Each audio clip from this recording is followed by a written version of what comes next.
Does Blizzard need to ramp up the amount of heroes they roll out for Overwatch? Let's have a look.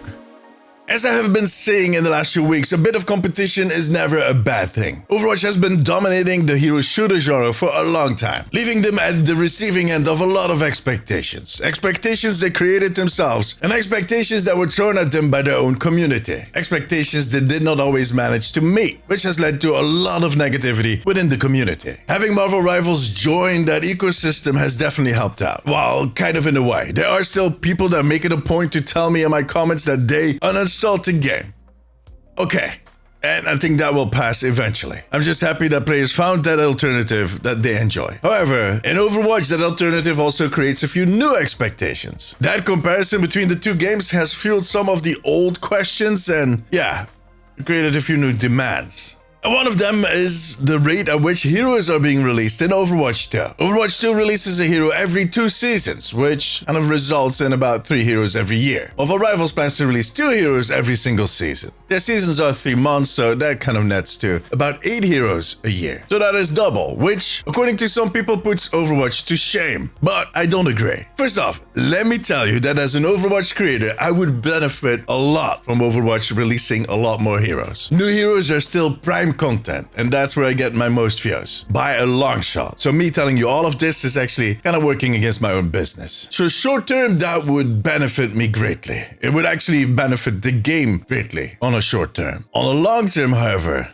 I think it would be a very bad idea. Which does not mean that it is a bad idea for Marvel Rivals, but I'll come back to that in a second. First, let me emphasize the fact that making a hero for Overwatch is slightly more complicated. I don't want to trivialize all of the work that the people at NetEase put into their heroes. Not at all. I enjoy that game. I've talked about it. I make content about it on another channel. But I think we can all agree that they have basically decades of lore and history to pick and choose from. It helps. Second, Marvel Rivals might be akin to Overwatch, but it is, in a way, a very different game. For instance, the balancing philosophy behind both games is very different. Marvel is really pulling that card of a superhero fantasy. They're going really hard in that, making all of the heroes overpowered to the point that everybody is so overpowered that nobody's overpowered anymore. Well, depending on who you ask and how good certain players are at certain heroes. Yeah.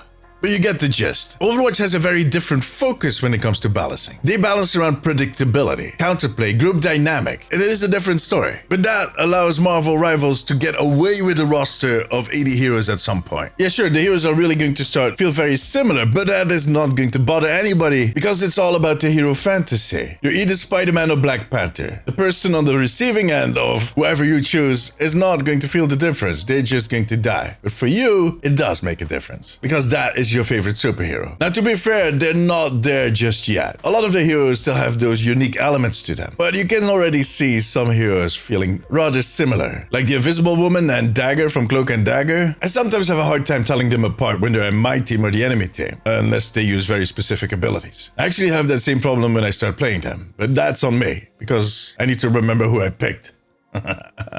However, that issue or that trend is definitely going to get worse over the next few years. And Overwatch just requires a more unique approach, their own thing. I know some people are going to disagree with me, but Overwatch does rely on a more unique hero approach. All the heroes need to be more distinct from each other for Overwatch to work. And personally, I like that approach. That's why I enjoy Overwatch. I want to feel like the choice between Reinhardt and Sigma is actually going to matter and have an impact on the game. I don't want to pick a role, a sub-role, a shield, or dive. No, I want to pick a specific hero. If they are going to start dishing out 8 Overwatch heroes a year, I think we're quickly going to end up in a space where they're all going to start to blend together. And that is going to work against Overwatch. Overwatch is not that type of game. That's where it's very, very different from Rivals. I generally think that Overwatch players would end up regretting that on the long term. And so would the developers if they would give in to the requests. So, should they just stick to 3 a year? I don't know. I mean, I could live like with 4 heroes every year. 5 is a little on the edge. But look, I'd rather see them spend all those resources that they would have to hire to make those extra heroes on new fun game modes, on more content for the events, on the progression, and to get some lore into my PvP. We don't need a huge roster. We need a good roster and a good game. But what do you think? Should we get more heroes every single season? Let me know in the comments. For now, however, that was it.